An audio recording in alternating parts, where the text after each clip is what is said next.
Alors préparez vos cœurs, préparez vos notes, parce que Dieu veut nous parler encore. Amen. Merci beaucoup, Alice.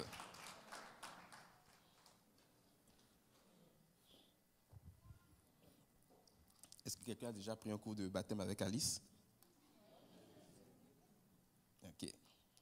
Vous avez remarqué que c'est une enseignante? Vraiment. Le Seigneur l'utilise aussi dans ce domaine-là. J'espère que vous allez bien. Oui? Il n'y a qu'une seule personne qui va bien, tant mieux. Vous êtes à la bonne place alors si vous n'allez pas bien. Je suis content de vous retrouver ce matin. On va entrer donc dans ce segment le segment de l'enseignement. On va partager vraiment la parole du Seigneur. Ce matin, je suis arrivé léger. Figurez-vous pourquoi? J'ai oublié mes affaires chez moi. Y compris mes notes de prédication, mon ordinateur. Mais ce n'est pas grave. Pourquoi? C'est ici, il y a quelque chose, dans ce moment-là, on réalise que dans la parole de Dieu, il y a un passage toujours approprié. La parole de Dieu, il y a un passage dans la parole de Dieu qui nous dit que le Saint-Esprit vient nous rappeler les choses qui ont été déjà dites. Et c'est la prière que j'ai faite. J'ai dit, Seigneur, ta parole, voici ce qu'elle dit. Rappelle-moi ce que tu m'as déjà dit, afin que je puisse apporter le message. Ma fille avait un carnet de notes. J'ai emprunté son carnet de notes pour écrire mes notes. J'avais une Bible dans l'auto qui est toujours dans mon auto. Je l'ai sortie. Et puis, voilà. Mais Dieu nous fait grâce ce matin. Je vais simplement prier, mais puis on va y aller. Seigneur, je te rends grâce encore pour ta vie. Je te loue de ce que tu es présent et de ce que jamais tu ne faillis. Je veux simplement te laisser toute la place encore ce matin. Oui, je veux te laisser toute la place que dans ce que je vais dire, ton cœur puisse transparaître dans le nom de Jésus. Nous prions pour des cœurs disposés, pour des cœurs qui sont réceptifs à cette semence même que toi-même tu vas déposer. Nous prions que l'atmosphère soit entièrement dégagée et propice à ton action. Nous prions que, Saint-Esprit, tu as pleine liberté d'action dans le nom de Jésus. Amen. Bon, pour ceux qui se disent, mais pourquoi tu n'es pas retourné à la maison pour chercher tes affaires? J'habite en banlieue de Montréal, à 2h30 d'ici. Okay, je ne peux pas faire cet aller-retour. Mais Dieu est là. Nous allons poursuivre il y a à peu près un mois, j'avais apporté un message et le titre du message était « Je souhaite que tu prospères et tout selon le plan édicté, dans le cadre édicté par Dieu. » Et je m'étais appuyé sur ce passage dans 3 Jean, la 3e épître de Jean au verset 2. « Bien-aimé, je souhaite que tu prospères à tous égards et que tu sois en bonne santé physique comme prospère l'état de ton âme. » Et ce qu'on a, on a partagé la dernière fois, c'était que la prospérité en tant que telle dépendait de la prospérité de notre âme. Si l'âme n'était pas prospère, alors la prospérité dans les autres domaines n'allait pas être au rendez-vous non plus. Et on a partagé ce fait que la véritable prospérité selon le cœur de Dieu est liée à la croissance dans le caractère et à la sagesse que nous manifestons dans le quotidien. Donc si je crois en sagesse, si je crois dans le caractère, à ce moment-là, on peut parler d'une véritable croissance. Et lorsqu'on parlait du caractère, on a parlé du fait que, entre autres, que le caractère, lorsqu'on parle du fruit de l'esprit dans Galates 5, 22, 23, on est en train de parler du caractère que nous devons développer. Et je vais poursuivre dans cette même logique. Et ce matin, alors que je me préparais en priant, j'étais bien content d'avoir le carnet de notes de ma fille, mais je n'avais pas vraiment porté attention. Et je me suis dit, j'ai vu sur la couverture qu'il y avait un passage de la parole, donc j'ai décidé attentivement de regarder ce qui était écrit. Et c'était marqué, donc c'est le passage qu'on connaît tout dans Jérémie 29, 11. Je connais les projets que j'ai pour vous, des projets de paix et non de malheur, afin de vous donner un avenir et de l'espérance. Mais ce qui m'a frappé, en fait, c'est écrit en anglais sur son cahier de notes. C'est écrit en anglais, mais c'est marqué « plan to prosper ». En fait, les plans pour prospérer. Et je sais que lorsque il est mentionné de prospérer, lorsque l'anglais utilise prospérer, en fait, c'est qu'en réalité, le mot dans la Bible veut dire shalom. Okay? Et honnêtement, je n'avais jamais vraiment prêté attention à ce verset-là, sous cet angle. Mais shalom, c'est beaucoup plus large que la simple paix que je veux vivre. En fait, shalom, qu'est-ce que ça veut dire? Tout simplement, c'est te procurer tout ce qui te donne la paix, tout ce qui te conduit à la paix. Si c'est la santé qui t'amène la paix, ça fait partie du shalom. Si c'est la restauration d'une relation qui t'amène la paix, ça fait partie du shalom. Donc, c'est tout ce qui t'amène à cette paix-là qu'on appelle le shalom. Et lorsqu'on parle, donc, lorsque la Bible va traduire, l'anglais va traduire shalom, ils vont utiliser prospérer. Okay? Et parce que donc faut voir au-delà vraiment de cela. Et pourquoi ça a attiré mon attention, c'est parce que on est vraiment dans ce thème où on parle de prospérer selon ce que Dieu attend de nous. Et Dieu qui affirme ici qu'il connaît les plans qu'il a pour nous. Il les connaît. Donc les plans que Dieu a pour nous, c'est de prospérer. Mais de prospérer dans le cadre qu'il a édicté, bien évidemment, mais c'est le plan de Dieu, c'est le cœur de Dieu, la croissance. Okay? Et faut qu'on s'en souvienne parce que c'est ainsi que nous allons pouvoir entrer pleinement dans ce qu'il a pour nous. Amen. Alors, ok, il se peut, étant donné toutes les contraintes que j'ai, il se peut que j'utilise mon téléphone, okay, que je sorte mon téléphone. Je ne pense pas que ça arriverait, mais il se peut que pour aller valider certaines choses dans certaines versions. Donc, si je sors mon téléphone, ne pensez pas que je veux passer un appel ou quoi que ce soit. C'est simplement parce que je veux aller regarder quelque chose dans d'autres versions. Le titre de mon message ce matin, donc ça va être « Prendre conscience que j'ai été créé à l'image de Dieu, première étape de la croissance ». Prendre conscience que j'ai été créé à l'image de Dieu, première étape de la croissance. Pour cela, on va aller déjà dans Genèse 1, 26. Dans Genèse 1, 26, Genèse 1, 26 vient après toute la création, après tout ce que Dieu a créé. Et à ce moment-là, dans Genèse 1, 26, Dieu va dire ceci, « Faisons l'homme à notre image, à notre ressemblance. » Et c'est assez particulier. Okay, donc, puis, faisons l'homme à notre image, à notre ressemblance, okay, afin qu'il domine sur les poissons de la mer, etc. C'est particulier parce que ici, on parle de Dieu qui s'adresse à lui-même et il dit « Faisons l'homme à notre image. » Dieu est invisible parce que c'est un esprit. Okay? Dieu est esprit. Il est donc invisible à l'œil nu.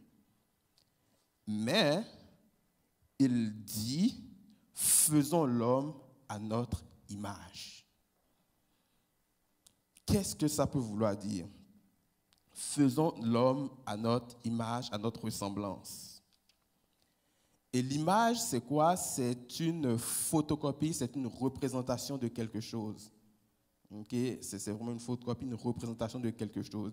Et donc, lorsque Dieu dit, faisons l'homme à notre image, il est en train de dire, je veux faire une photocopie de moi. Je veux faire une image, je veux faire une photocopie, une représentation de moi.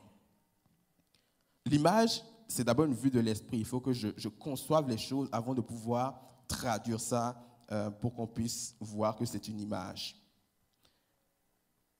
La ressemblance, okay, l'image, elle est statique. OK? Pour ceux qui sont dans le domaine de la comptabilité ou des finances, lorsqu'on va parler de bilan d'une entreprise, en fait, le bilan est une image des finances de l'entreprise à un temps T. Ce qui veut dire que 2 secondes plus tard, cette image, en réalité, n'est plus valable.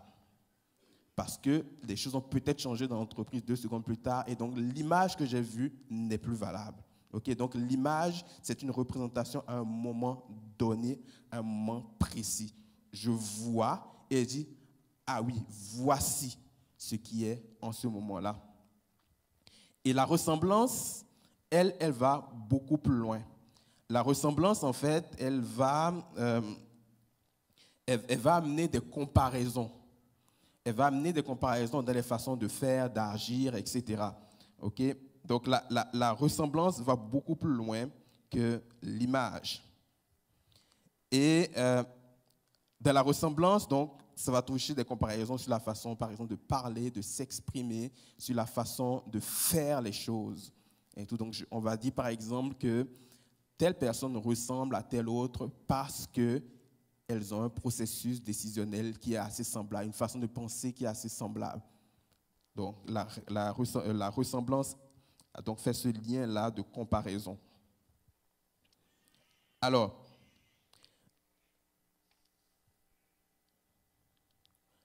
lorsqu'on est en présence d'une image, il y a une expression qu'on nous dit souvent qu'une image vaut 1000 mots.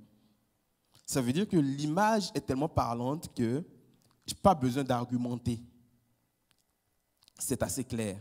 Et tout, c'est ça le rôle de l'image, d'apporter une certaine clarté sur une situation sans plus. Alors,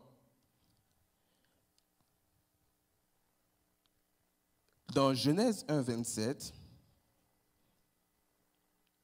on va nous dire que Dieu a formé. On va nous dire que Dieu les créa, hommes et femmes. Ok, voilà. Donc, premièrement, Dieu créa l'homme à son image, et il les créa à l'image de Dieu, il créa l'homme et la femme. Ok. Donc, Dieu a créé l'homme à son image, il les créa à l'image de Dieu, il créa l'homme et la femme. C'est particulier parce qu'en fait, on va réaliser que dans la suite de ce passage, de ce récit-là de la Genèse, à un moment donné, on va nous dire que Dieu a pris la poussière, il a formé l'homme, et de la côte de l'homme, il a tiré la femme. Okay? C'est ce qui nous est dit par la suite. Mais ici, dans ce passage, on nous dit, Dieu dit, je vais faire l'homme à mon image, mais on dit en même temps qu'il créa homme et femme. Pourtant qu'on sait dans la réalité, l'homme physique, l'homme masculin physique est arrivé avant la femme. C'est quoi? D'où vient cette différence? Pourquoi? Et ici, on peut tirer en fait quelque chose d'intéressant. L'homme et la femme ont d'abord été créés esprit. Amen. Ils ont d'abord été créés esprit. Ce sont des esprits. Donc, lorsque Dieu dit, faisons l'homme à notre image, Dieu étant esprit, il crée un esprit. L'homme, l'être humain, homme et femme. Par la suite, il va donner une forme à l'homme. Il va prendre la poussière de la terre, il va former l'homme. Et il va tirer la femme de la côte. Mais ils existaient déjà. C'était des êtres spirituels qui étaient déjà là. Il leur donne une forme. L'image ici, donc, que quand Dieu dit « faisons l'homme à notre image », l'image ici, c'est le fait spirituel. Je suis un esprit comme Dieu est un esprit.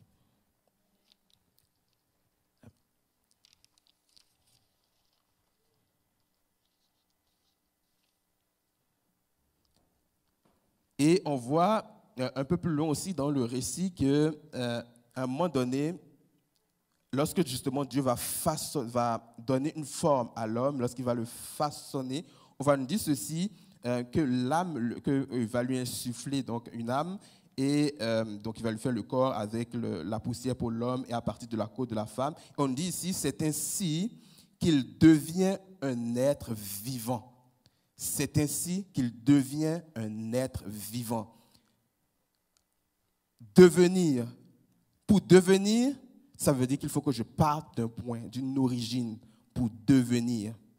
OK? Et donc, s'ils sont devenus des êtres vivants, c'est parce qu'ils partaient d'être spirituels. Pour devenir être vivant, doté d'une âme. Doté donc d'une âme et d'un corps. Donc, ils partaient de quelque part pour arriver à cela. Donc, c'est pour ça qu'on parle de devenir.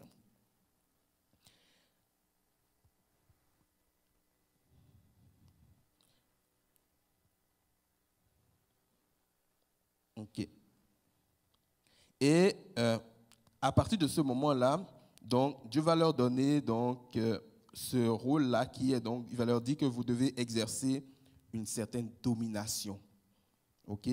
Et ça veut dire que Dieu dominait déjà, OK? Dieu dominait déjà. Et on dit il dit à l'homme, à la création, à l'être humain, vous allez pouvoir aussi dominer. Mais dominer vraiment dans un cadre qui a été tracé par Dieu. Et ici, lorsqu'ils dominent, ça veut dire qu'ils agissent comme Dieu, qu'ils ressemblent à Dieu. Ils sont capables de ressembler à Dieu dans la domination qu'ils vont exercer, parce que lorsqu'on va les voir agir, on va dire, ça ressemble à Dieu dans la façon dont ils ont de fonctionner. OK? Et c'est comme cela que c'était au départ.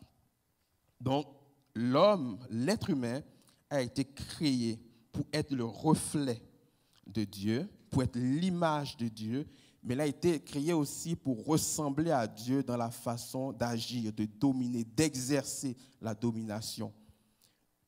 Donc, c'était ce qui était le plan qui était prévu jusqu'à temps qu'il y a eu la fameuse chute.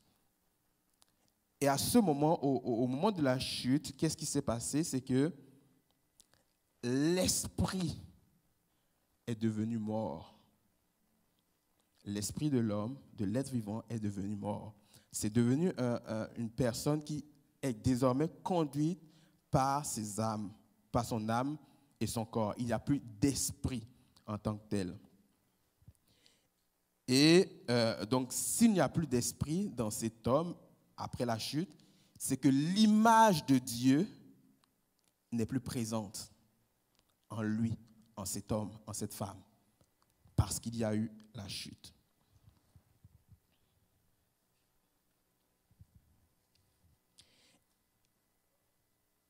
Et donc, comme il n'était plus, l'esprit n'étant plus là, il n'était donc plus en communion, en intimité avec Dieu. Et n'étant plus en intimité avec Dieu, il n'était plus capable de poser les actes qu'il devait poser et qui réjouissaient le cœur de Dieu. Parce que normalement, dans la volonté de Dieu, Dieu s'adresse, communique à l'intimité qui est faite par l'esprit, et l'esprit maintenant communique à l'âme, et le corps maintenant réagit par rapport à ce que l'âme, parce que l'âme c'est le système des décisions, de la pensée, etc. Et le corps maintenant réagit par rapport à l'orientation que lui donne l'âme. Mais il s'est fait qu'avec la chute, l'esprit a pris le côté et l'âme et le corps ont pris une place qui n'était pas à eux. Ce qui a entraîné toutes sortes de dérives. Mais Dieu avait le chemin, à peu près un chemin pour en sortir, et c'est là que Jésus est venu. Et lorsque Jésus est venu, Jésus donc est allé à la croix, il est mort, il est revenu à la vie. Et il donnait la possibilité à l'être humain de reconnecter avec lui. Et c'est pour cela, lorsque Jésus est venu et que lorsque nous avons choisi par la suite de marcher avec Jésus, on va parler de nouvelle naissance. Pourquoi? Parce que l'esprit a été régénéré. Et si l'esprit a été régénéré, automatiquement, il est connecté à nouveau à Dieu. Et donc, c'est cette régénération de l'esprit qu'on appelle la nouvelle naissance. Et donc, c'est ce que Dieu est venu produire au travers donc, de l'œuvre de la croix. Et on connaît bien ce passage-là dans 1 Thessaloniciens 5, 23, où Paul, notamment, va parler de l'être humain en tant qu'esprit, âme et corps. Et ici, l'ordre est important, parce que c'est l'esprit qui donne la direction, l'âme et le corps suivent. Et tout. Et donc, l'homme, l'être humain, est un esprit avant tout, un esprit spirituel qui est doté d'une âme et d'un corps. Et il faut qu'on en prenne conscience, que nous sommes d'abord des êtres spirituels dotés d'une âme et d'un corps. Alors, on va aller dans Colossiens 1, 15. On dit, parlant de Jésus, que le Fils est l'image du Dieu invisible. Le Fils est l'image du Dieu invisible. Dans Colossiens 1, 15. Autrement dit, lorsque je regarde à Jésus, c'est que je vois Dieu. Lorsque je regarde à Jésus, c'est que je vois Dieu. Parce qu'on dit que le Fils est l'image du Dieu invisible. Oui, Dieu, je ne peux pas le voir, je ne peux pas le toucher. Okay? Mais lorsque je vois Jésus, je vois Dieu. Je sais qui est Dieu, je sais comment est Dieu. Parce que Jésus est l'image de ce Dieu invisible.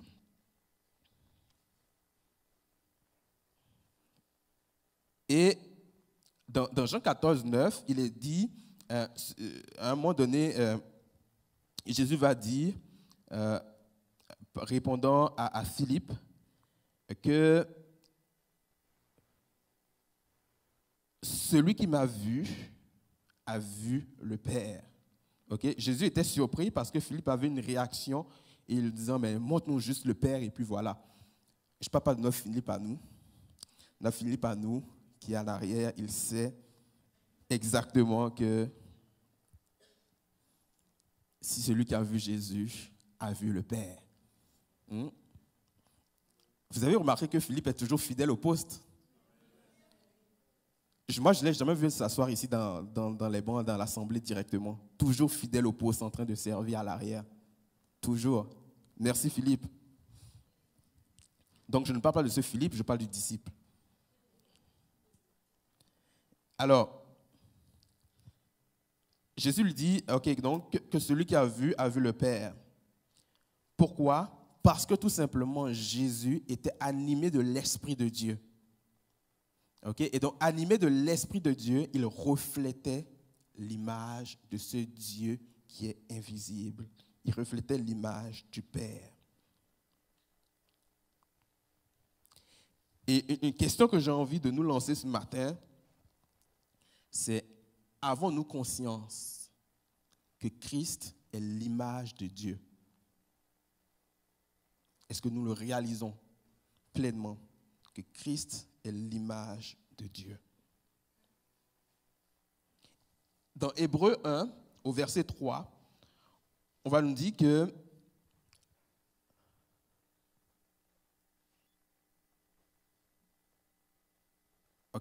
dans Hébreux verset 1, 3, on va nous dire que le Fils est le rayonnement de la gloire de Dieu. Il est l'expression parfaite de son être. Il est, dans la Bible juive, c'est dit que le Fils est le reflet de la Shekinah et l'expression de sa substance. Le reflet de la Shekinah et l'expression de la substance de Dieu. D'autres versions vont dire il est l'empreinte, donc de Dieu. Et ça va ce matin? je fais une petite parenthèse, je vais simplement faire une blague. Il y avait un pasteur qui donnait son témoignage de conversion. Et il dit, avant ma conversion, ma vie était telle que à chaque endroit où je passais, il y avait toujours de la fumée. Et je peux vous garantir une chose, ce n'était pas la Shekinah. Vous avez compris de quoi il s'agissait? Comme fumée? Je voulais juste vous détendre avant de continuer, parce que je sens que c'est beaucoup ce matin.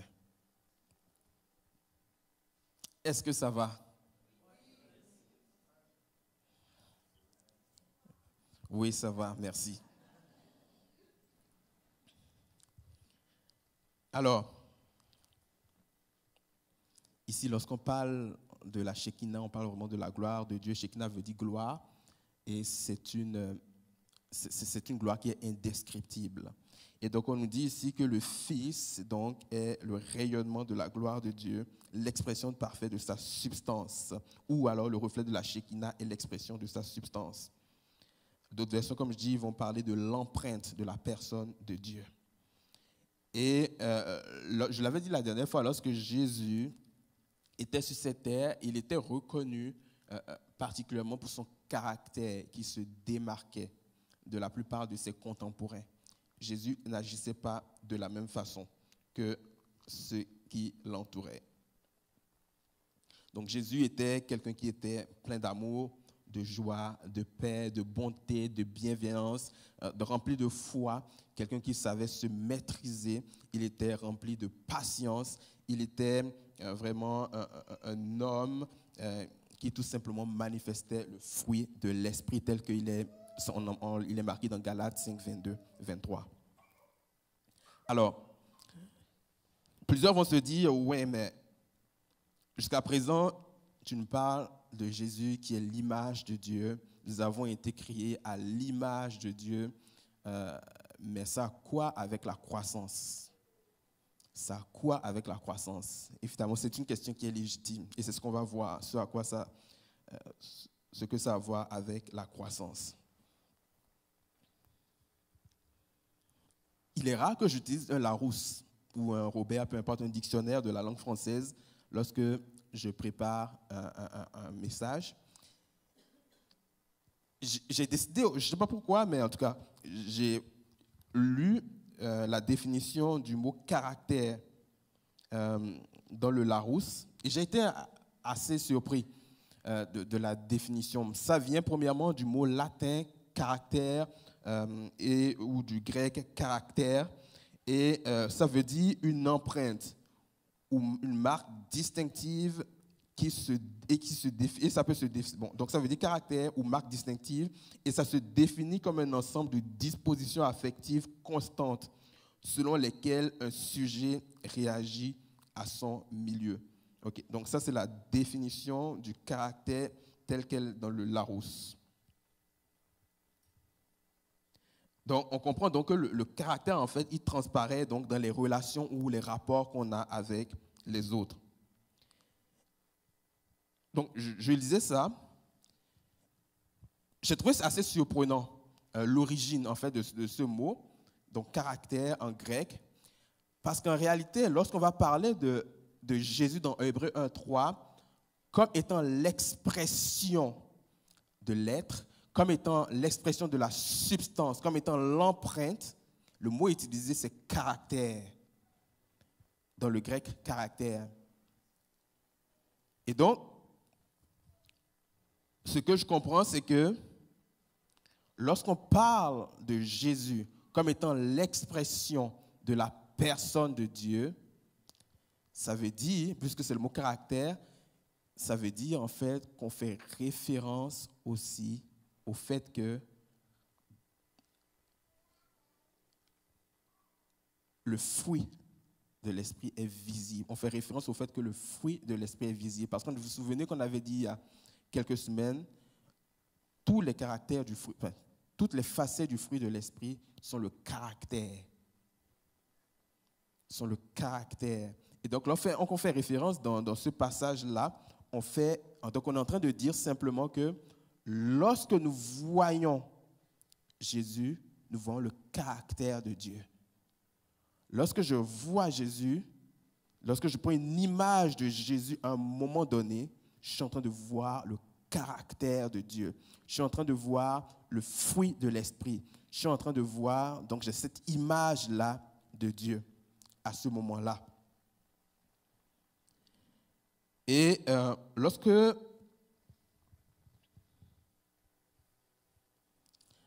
nous avons choisi de marcher avec Jésus, donc il y a l'esprit en nous qui a été régénéré. Et à partir de ce moment-là, il y a une maturité qui a pris place. Il y a un cheminement qui a pu prendre place. Et l'image de Dieu est censée devenir de plus en plus visible en nous.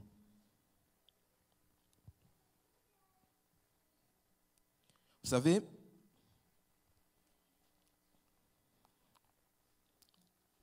Dieu a résolu que nous puissions lui ressembler. Il a résolu d'avance à ce que nous devenons son image. C'est le cœur de Dieu pour nous. Si nous ne réalisons pas ces choses-là, on passe vraiment à côté de choses importantes. Lorsqu'on va lire dans Romains 8, 29,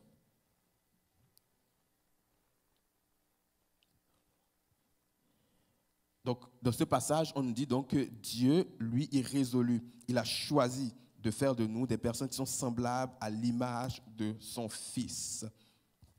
Et en effet, ceux qu'il a connus d'avance, il les a aussi prédestinés à devenir conformes à l'image de son Fils. Donc, en effet, ceux qu'il a connus d'avance, donc nous, il les a aussi prédestinés. Donc, le dessein de Dieu pour nous, c'est de devenir conforme à l'image de son Fils. Afin que le Fils, donc Jésus, soit le premier-né d'un grand nombre de frères. Okay? Nous sommes frères et sœurs de Jésus. Okay? On dit que Dieu nous a prédestinés à devenir conformes à l'image de son Fils. Donc, s'il nous a prédestinés à devenir conformes à l'image de son Fils, ça veut dire que nous sommes à l'image de Dieu. Okay, donc, il nous a prédestinés à devenir conformes à l'image de son Fils. Et le mot qui va être utilisé ici va décrire en fait ce qui est l'essence, sous-morphos, okay, semblable, nous rendre semblable à l'image de son Fils. Donc, semblable va décrire vraiment ce qui est l'essence du caractère et ce qui est simplement, et ce qui est complet et durable. Non seulement l'essence du caractère, mais aussi ce qui est complet et durable. Donc, pas simplement une forme ou un aperçu. Okay, c'est la définition de ce mot-là que je vais vous relire. Donc, sous-morphos, donc en grec, qui veut dire que c'est l'essence du caractère. Et ainsi aussi ce qui est complet et durable. Pas simplement une forme ou un aperçu. Autrement dit, le caractère de Dieu, il veut que ce caractère transparaisse en nous. Et il ne veut pas que ce soit juste un aperçu, une goutte, mais il veut que ce soit durable. Il veut que ce soit éternel. Il veut que ce soit dans le temps. Il veut qu'à chaque fois que nous posons un acte, qu'on reconnaisse que oui, c'est le caractère de Dieu qui s'exprime. Qu'à chaque fois que je suis dans des rapports avec quelqu'un, que lorsqu'on prend une image de cette relation, de ce rapport-là avec quelqu'un, on dise oui, ça, c'est l'empreinte de Dieu. Il veut que lorsque je prends une décision sur mon lieu de travail, que la personne qui prend une photo, une image de cet instant dise oui, ça, c'est le caractère de Dieu. Lorsque je suis face à mes enfants et je ne sais comment régler une situation, une sagesse m'anime de sorte que, à ce moment, pour une photo, on dise oui, ça, c'est le caractère de Dieu. Lorsque je suis dans mon couple et que je suis au bord de la rupture et qu'il y a besoin de pardonner, Dieu veut que j'agisse de sorte qu'à ce moment, lorsqu'on prend une photo, on dise ça, c'est le caractère de Dieu. Peu importe les situations, peu importe les circonstances, peu importe l'envergure de ce que nous pouvons traverser, il faut qu'à chaque chose que nous posons, à chaque fois que nous posons un acte, on puisse dire c'est l'image de Dieu, c'est le caractère de Dieu qui se manifeste en lui. Et c'est ce que cette définition-là veut dire. C'est durable, ce n'est pas un aperçu. Amen.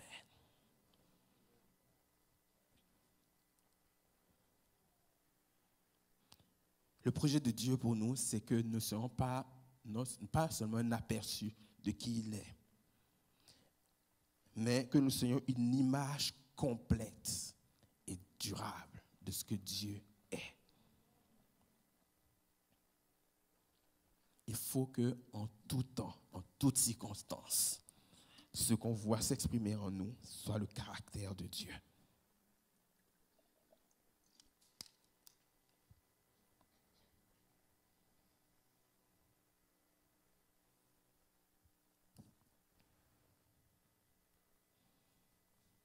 Il faut que ce soit le caractère de Dieu. Nos standards, en fait, ce n'est plus les standards du monde. Notre standard, c'est un standard qui est, oui, c'est plus élevé. C'est le standard de Dieu. Ça qui doit être notre standard. Exprimer le caractère de Dieu. Exprimer le fruit de l'esprit.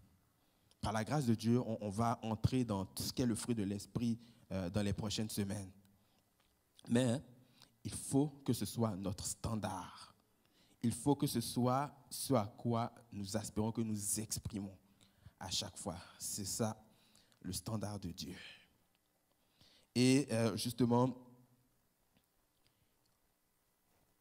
il ne faut plus qu'on se dise, j'ai des principes, je suis comme cela, alors prends-moi de telle façon, je suis quelqu'un de colérique, je suis quelqu'un qui réagit vraiment de façon, comment on dit déjà ? Quelqu'un qui réagit impulsive, de façon impulsive, je suis comme cela. Non, on a tous un travail à faire. On est tous de même naturellement. Mais il faut qu'on prenne conscience que l'Esprit de Dieu habite en nous. Et que Dieu nous a prédestinés à être l'image de son Fils. Être à l'image de son Fils. Et donc, c'est ce que Dieu a prévu pour nous. Donc, vous et moi, nous devons prendre conscience de cela et laisser Dieu agir au travers de nos vies pour pouvoir arriver à cette étape-là où à chaque instant, à chaque fois qu'on prend une image de ce qu'on fait, on puisse retrouver, voir le caractère de Dieu.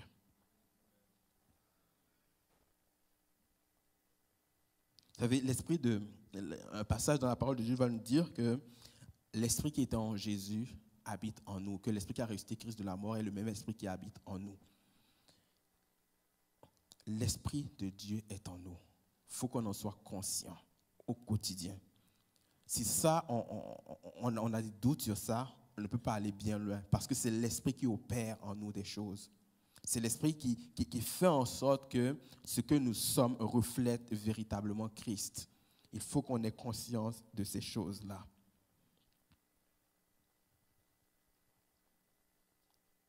Dans 2 Corinthiens 3, 18.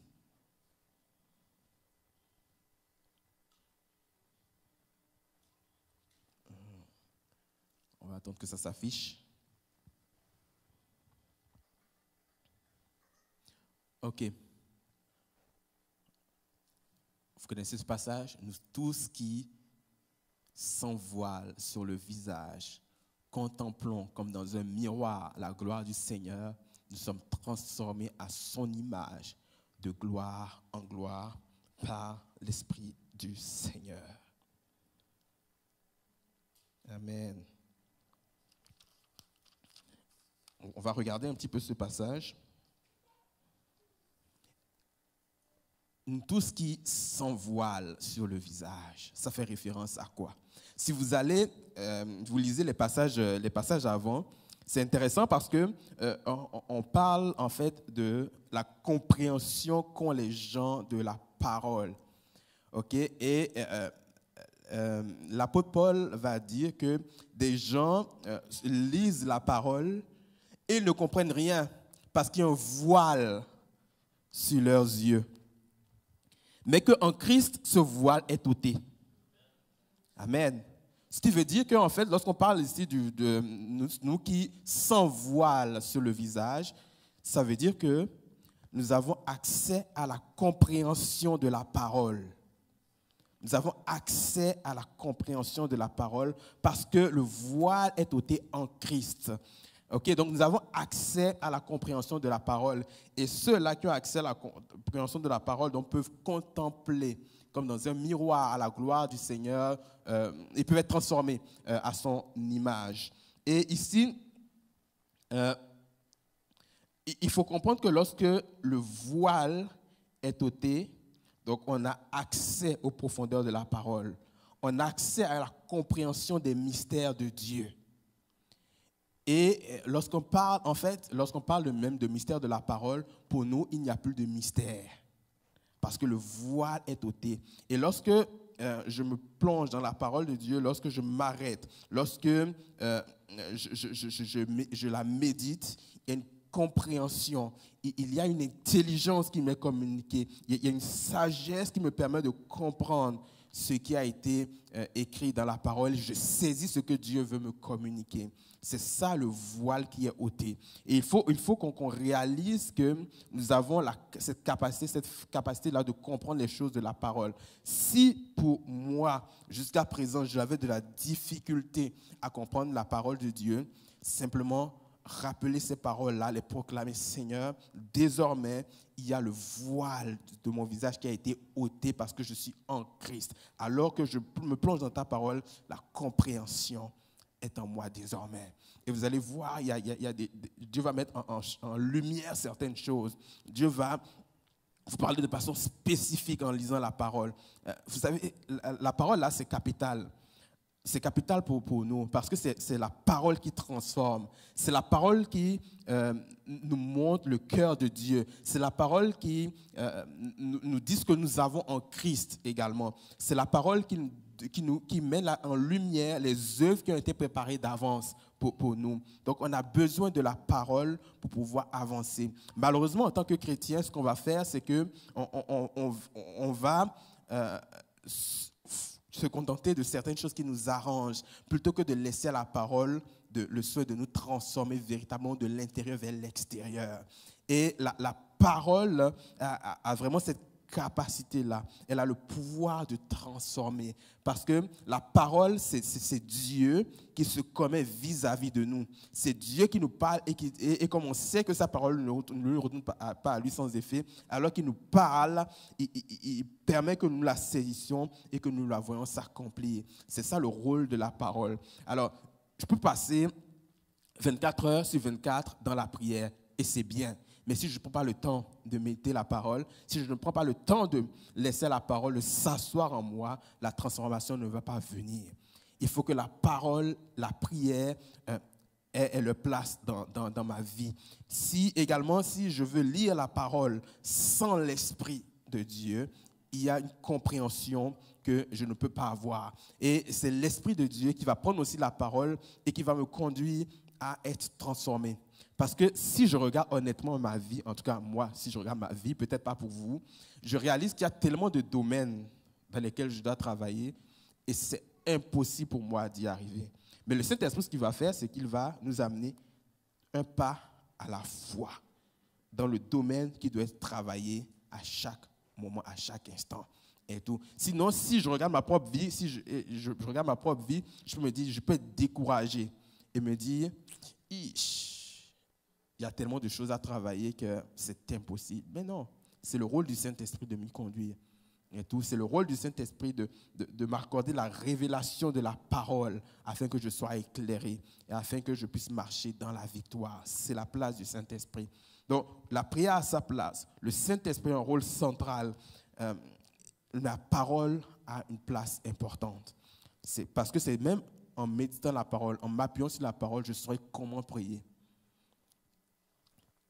Oui, la prière de la foi.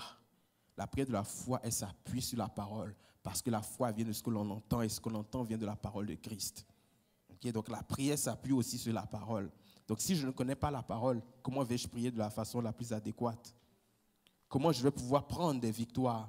Et en tant que chrétien, on va marcher, okay? On va cheminer dans notre foi et la parole ne va pas avoir la place qu'elle doit occuper. Et on manque beaucoup de choses à ce moment-là. Ou alors, si vous remarquez, il peut y avoir des périodes où vous êtes à fond dans la parole. Et vous voyez qu'alors que vous êtes à fond dans la parole, les choses se placent. Il y a un concours de circonstances qui fait en sorte que vous avancez vraiment de victoire en victoire. Et lorsque vous passez du temps dans la parole, vous réalisez qu'il n'y a plus la même perspective que vous avez sur les choses que vous pouvez vivre. Et vous passez à une autre étape peut-être de votre vie où vous êtes moins dans la parole, tout vous semble plus complexe, tout vous semble plus difficile, tout vous semble incroyable. Pourtant, alors que vous étiez dans la parole avant, les choses allaient mieux. C'est parce que la parole a un rôle central. Et c'est pour cela que nous avons besoin d'avoir le voile qui est ôté pour avoir cette compréhension de la parole-là. Parce que la parole, elle est capitale. Ciel et terre peuvent passer, mais la parole de Dieu ne passera jamais, qu'il nous est dit. Il nous est dit de la parole qu'elle ne retourne jamais à Dieu sans avoir produit l'effet qu'elle devait produire. Ce qui veut dire que s'il y a une promesse dans la parole, ce qui veut dire que s'il y a quelque chose que Dieu dit de moi dans la parole, si je le crois, si je m'appuie sur cela, lui, il s'arrange pour que ce soit vrai dans ma vie. Lui, il s'arrange. C'est sa part et tout. Mais comment peut-il s'arranger si moi-même je ne le sais même pas?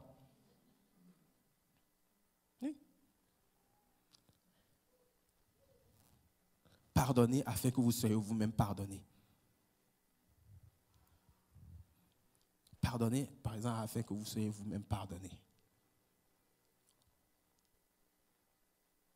Comment je peux savoir, si je n'ai pas lu la parole, qu'il me faut pardonner pour être moi-même pardonné? Je ne peux pas le savoir. Après, je m'étonne que les choses ne vont pas comme elles devraient aller. Je m'étonne de développer certaines maladies en moi. Je m'étonne de développer une amertume en moi. Pourtant, si j'avais pris simplement le temps de lire la parole, d'accepter par exemple ce passage, pardonnez afin que vous soyez pardonnés, alors j'aurais pris la décision de pardonner. Et là, des choses se seront débloquées aussi pour moi. C'est pour quelqu'un ce passage. Pardonne. Pardonne afin d'aller plus loin. Pardonne afin que des portes qui sont restées fermées puissent s'ouvrir. Pardonne.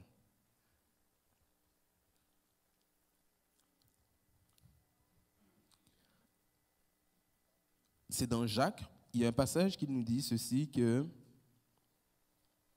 à celui qui n'a pas fait miséricorde, on ne fera pas miséricorde. Franchement, est-ce que tu as envie de te retrouver dans une situation où on ne te fait pas miséricorde? Non. Fais miséricorde, pardonne et avance. Pardonne et avance. Pardonne et avance. Alléluia. Seigneur, tu es en ce lieu. Tu es en ce lieu. Tu es en train de parler à plusieurs personnes. Tu es en train de parler à plusieurs personnes. Et je veux prier maintenant que la parole que tu es en train de semer dans des cœurs puisse être reçue et puisse être acceptée. Et que ces personnes-là puissent mettre en pratique ce que toi tu viens de leur communiquer. Alors qu'ils se mettent en chemin pour faire ce que tu leur demandes. Tu es celui qui veille à les accompagner et à les rendre prospères dans ce qu'ils vont faire. Je te rends grâce maintenant, Jésus. Alléluia. Amen. Amen.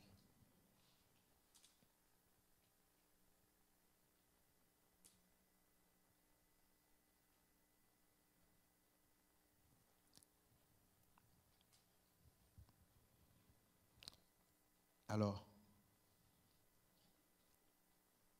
est-ce qu'on peut revenir dans ce passage?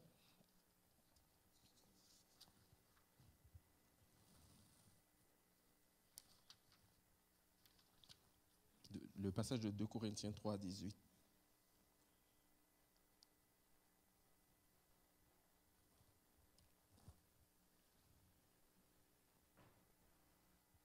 Ok, donc nous qui, donc le visage découvert, on l'a compris, donc on a accès à la compréhension de la parole, nous sommes transformés en la même image. Ça veut dire que, simplement que lorsque je passe du temps dans la parole, et alors que j'ai la compréhension de la parole, alors que la connaissance est en train de s'asseoir en moi, je suis automatiquement transformé à l'image de Christ. Parce que j'ai pris ce temps dans la parole. Et donc, si nous voulons, et c'est intéressant parce que il est dit aussi comme par le Seigneur l'Esprit. Donc, on parle d'un côté de la parole, de la compréhension qu'on a de la parole. On dit que cette transformation-là se fait par le Seigneur l'Esprit. On parle du Saint-Esprit. Et donc, ici, ce qu'on saisit, c'est que, alors que je me plonge dans la parole, alors qu'il y a cette connaissance et cette intelligence qui m'est ouverte pour que j'ai la compréhension de la parole, le Saint-Esprit maintenant vient jouer son rôle pour m'amener à la transformation. Okay? C'est pour ça qu'il parle le Seigneur l'Esprit. Et donc, le Saint-Esprit et la parole de Dieu sont des alliés pour nous. Et nous avons besoin de comprendre cela.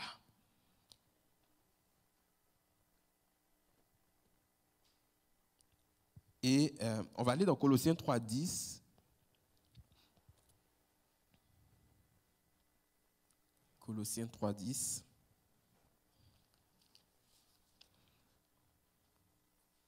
Bon. Et ayant revêtu l'homme nouveau, qui se renouvelle dans la connaissance selon l'image de celui qui l'a créé.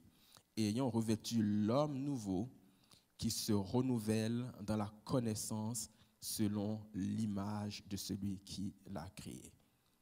Ok. Ayant revêtu l'homme nouveau. L'homme nouveau, c'est qui, c'est quoi? L'homme nouveau, c'est la nouvelle nature que nous avons héritée en Christ. Tout simplement, c'est l'esprit régénéré. C'est l'homme animé de l'esprit régénéré. Si vous avez accepté Christ, c'est que vous avez revêtu l'homme nouveau. Ok? Donc, ayant revêtu l'homme nouveau, qui se renouvelle dans la connaissance. Et cet homme nouveau, il se renouvelle, comme il est dit, dans la connaissance. Il se renouvelle dans la connaissance. Ça veut dire que la connaissance l'amène à un renouveau. La connaissance l'amène à un développement. La connaissance l'amène à aller, à s'étirer. La connaissance l'amène à d'autres étapes. La connaissance, donc, joue un rôle. Et cette connaissance, on l'a vu tout à l'heure, c'est la parole. Donc, cet homme, donc, ayant revêtu l'homme nouveau, qui se renouvelle dans la connaissance selon l'image de celui qui l'a créé. Okay? Donc, il faut comprendre que lorsque je passe le temps à méditer la parole de Dieu, il y a tout un processus qui se passe en moi. Mes pensées évoluent. Okay? Et si mes pensées évoluent, désormais mes pensées vont s'aligner sur la pensée de Dieu. Et si mes pensées sont alignées sur la pensée de Dieu, les actes que je vais poser vont être alignés également sur la pensée de Dieu.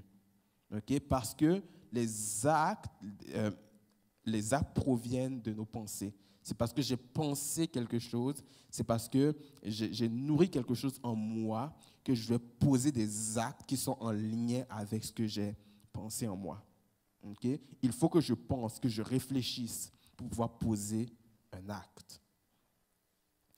Si je veux, par exemple, je vois ce jeune garçon là-bas, si j'ai envie de lui dire « Salut, mon grand », c'est parce que j'ai pensé, ok?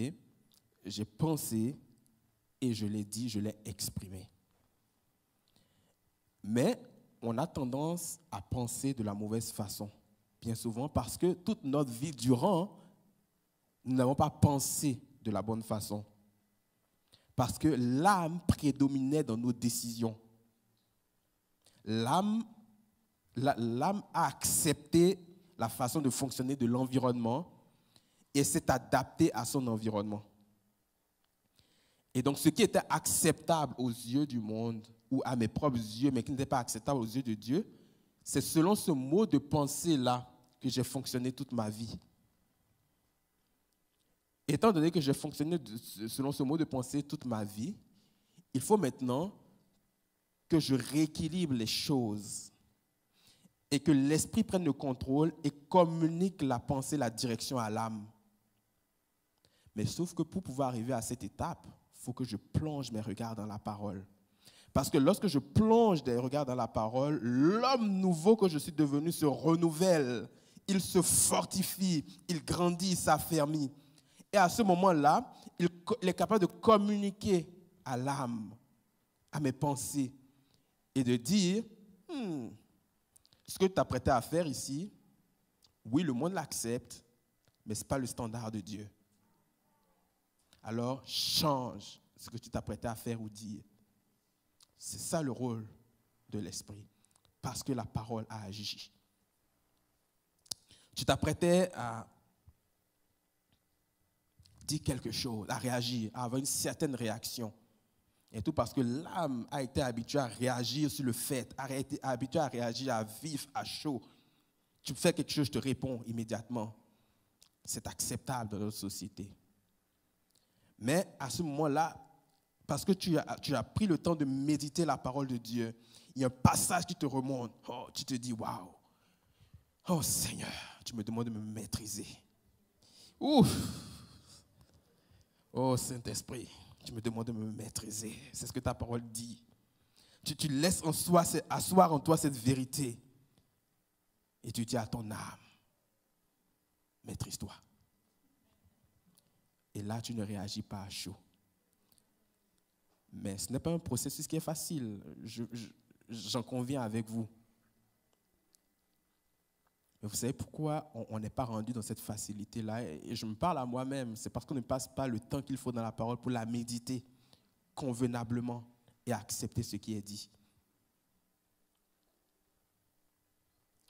Si on fait cela, on va voir une transformation qui est durable. On va voir les choses qui vont évoluer. C'est ça le rôle de l'esprit, de l'homme régénéré.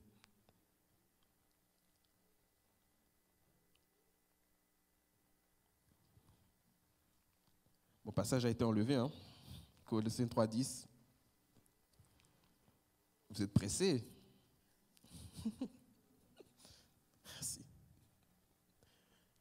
Alors, vous avez revêtu l'homme nouveau qui se renouvelle, pour parvenir à la connaissance, conformément à l'image de celui qui l'a créé. Donc, l'image de celui qui l'a créé. Donc, c'est Dieu qui nous a fait, qui nous a créés. Donc, l'image, c'est l'Esprit de Dieu. OK? Et l'Esprit de Dieu produit en nous bien des choses. C'est pour ça que le fruit de l'Esprit, c'est l'amour, la joie, la paix, la bonté, la bienveillance, la patience, la foi, la maîtrise de soi. OK? C'est ce que l'Esprit produit.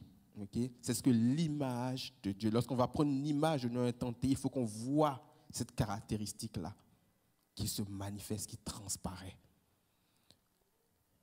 Et c'est tout un défi.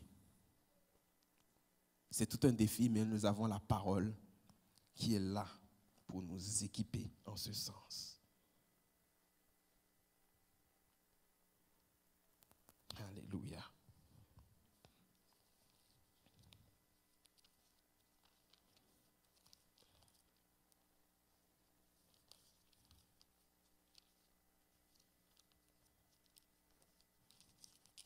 Ça va jusque-là pour vous? Amen. Bon.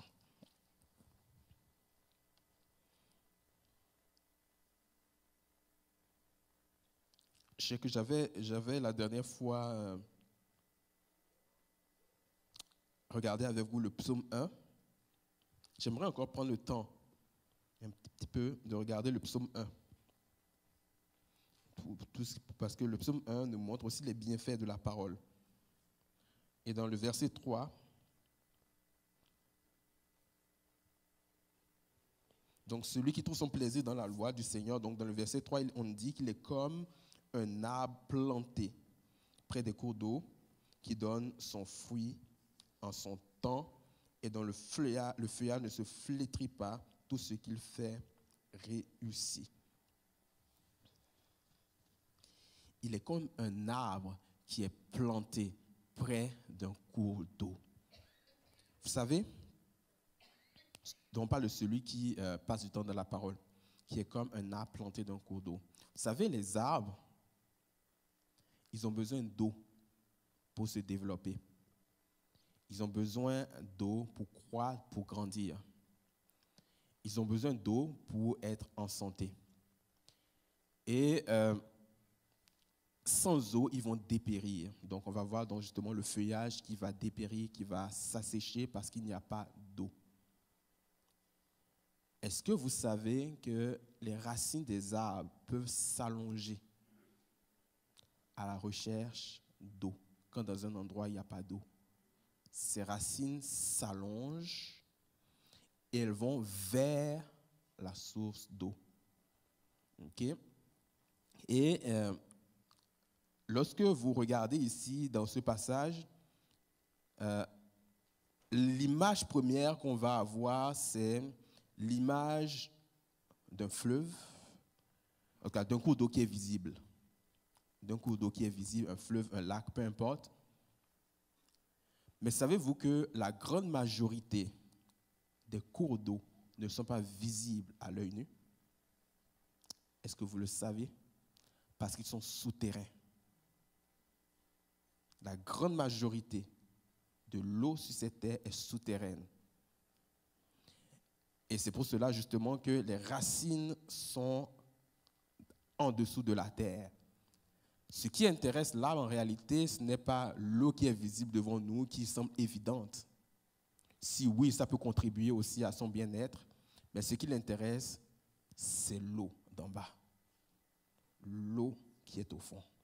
Et c'est pour cela que ces racines vont s'étendre vers ces sources d'eau-là. Pourquoi? Parce que, de façon générale, ces sources d'eau souterraines ont moins de chances de s'assécher. Même dans les grandes sécheresses, les cours d'eau souterrains difficilement vont s'assécher. C'est une exception lorsqu'un cours d'eau souterrain s'assèche, même en pleine sécheresse.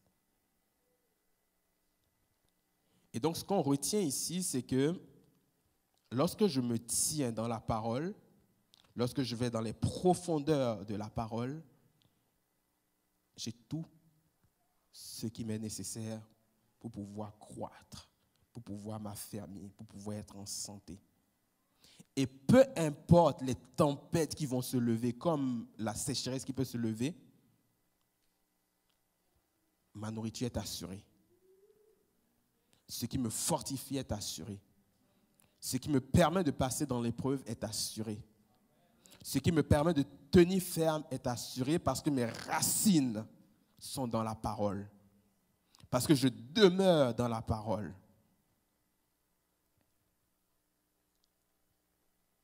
Je ressemble à cet arbre qui est planté près d'un cours d'eau et qui donne du fruit en sa saison.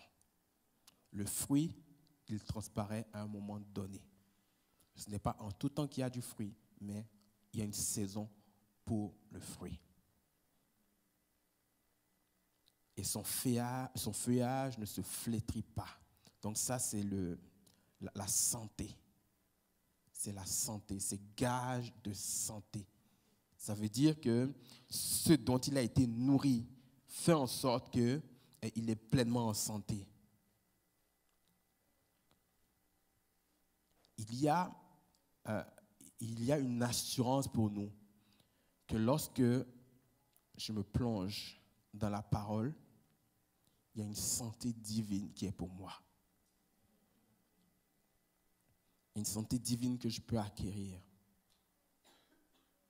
Vous vous souvenez de ce passage dans 3 Jean 2? Je souhaite que tu prospères à tous égards et que tu sois en bonne santé physique, comme prospère l'état de ton âme. Si mon âme n'a pas saisi que la parole peut contribuer à ma santé, je ne vais pas expérimenter la santé divine. La santé divine va plus loin que la guérison. Okay? La guérison, c'est le fait d'être guéri pour quelque chose de ponctuel, pour une maladie, pour une affection, etc. Alors que la santé divine, elle fait en sorte que je ne tombe pas malade.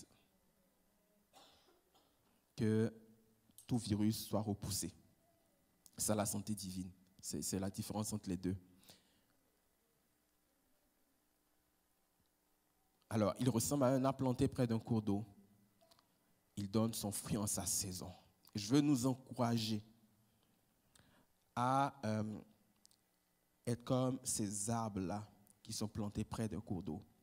Et ici, le passage, le terme qui va être utilisé dans ce passage pour cours d'eau fait référence aux sources d'eau. Okay? La source d'eau, les sources d'eau qui sont généralement souterraines, la source d'eau, c'est à partir de celle-là que les cours d'eau visibles vont être alimentés. Okay? C'est de là que part l'eau, si on peut dire cela ainsi. Donc, si je me plonge dans la parole de Dieu, c'est que je suis à la source. À la source. De là où l'eau part. La source, là où Dieu est. C'est-à-dire que ce passage va dire, mes sources sont en toi, mon Dieu. Lorsque je me plonge dans la parole, je suis auprès de la source.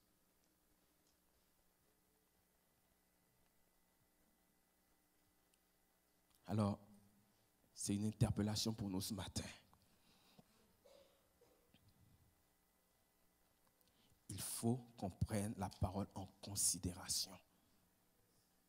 Il faut que nous soyons des personnes de la parole.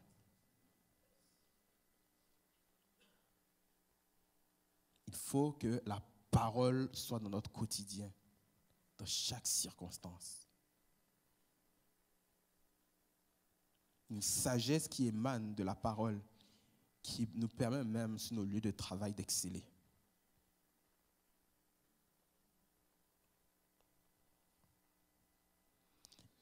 Nous devons être non pas ces chrétiens du dimanche, mais être des chrétiens en tout temps. Des personnes qui laissent le soin au royaume de s'exprimer, de se manifester.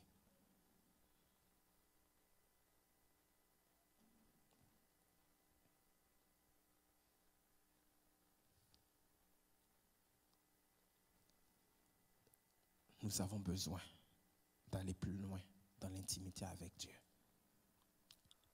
Et vraiment, je veux nous encourager ce matin. Je veux nous encourager ce matin à aller plus loin dans cette intimité-là. Amen. Alléluia. Merci Seigneur. Je vais prendre simplement le temps de prier.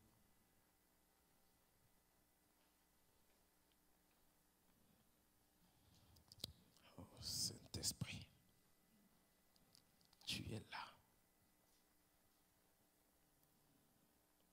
Tu es là.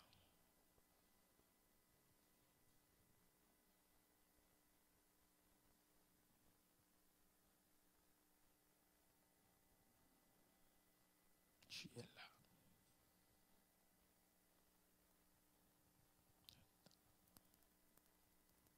Tu es là. Tu es là. Saint-Esprit.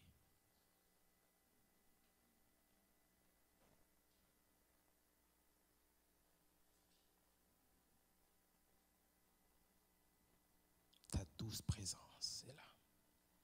Et tu es en train de parler de façon très précise à des cœurs. Et dans ce temps de silence, que les cœurs acceptent ce que tu es en train de déposer.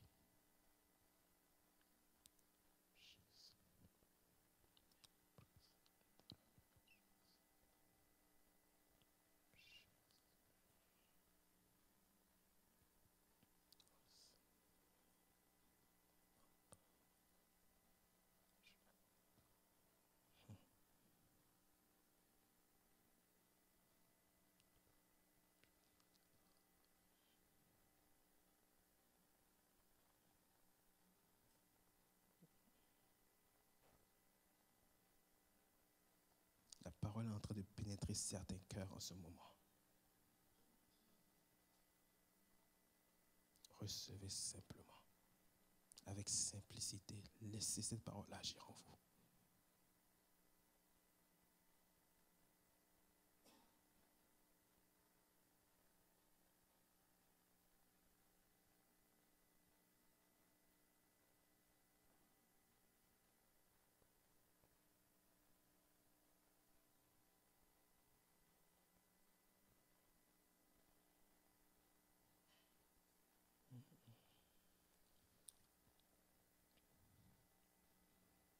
Tu es comme cette femme à la paire de sang qui a essayé toutes sortes de choses, qui a vu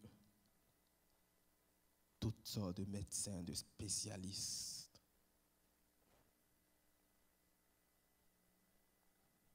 Mais qui n'a pas vu encore la guérison prendre place.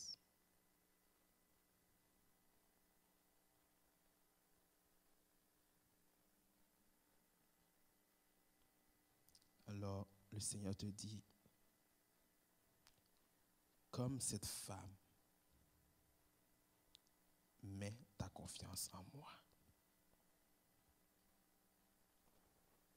Sois déterminé jusqu'au bout en t'appuyant sur ma parole.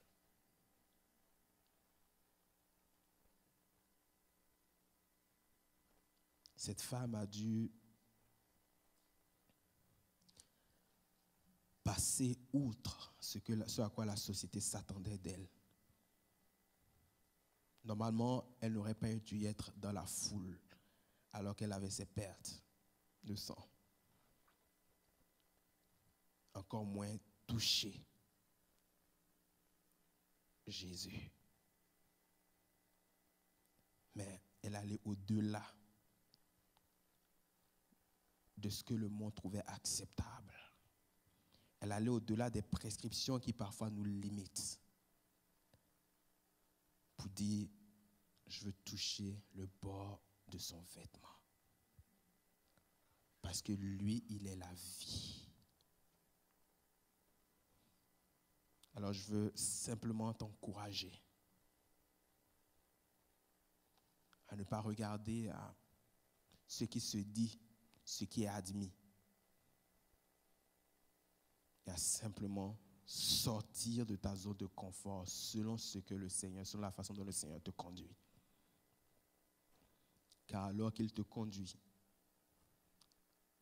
il fera en sorte que tu puisses recevoir ce qu'il a pour toi. Ne limite pas Dieu dans son action.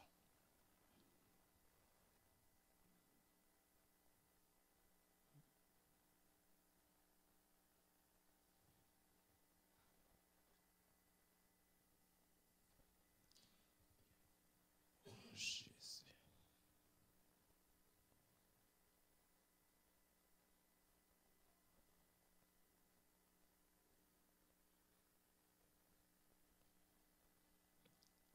Il n'y a rien qui soit trop extraordinaire pour notre Dieu. Il n'y a rien qui soit trop extraordinaire pour notre Dieu. Si Dieu t'a promis quelque chose, mets foi en sa parole. Appuie-toi sur ce que sa parole dit. et il le fera s'accomplir. Tu le verras de tes yeux.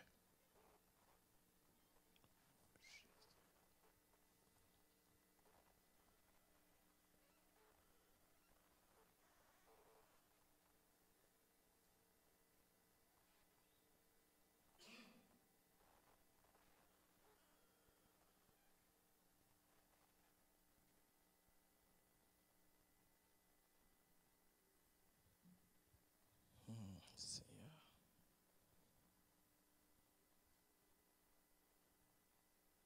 Merci, tout simplement. Je te rends grâce pour ce que tu as permis encore ce matin. Merci pour ta parole. Merci pour ce que tu as annoncé. Merci pour ce que tu as déposé en nous. Merci parce que ce n'est pas en vain que nous le recevons, mais nous allons choisir de collaborer avec toi afin que cette semence puisse croître, qu'elle puisse porter du fruit. Fais de nous des personnes qui passent du temps auprès de toi, dans ta parole. Des personnes qui laissent au Saint-Esprit le soin de nous diriger.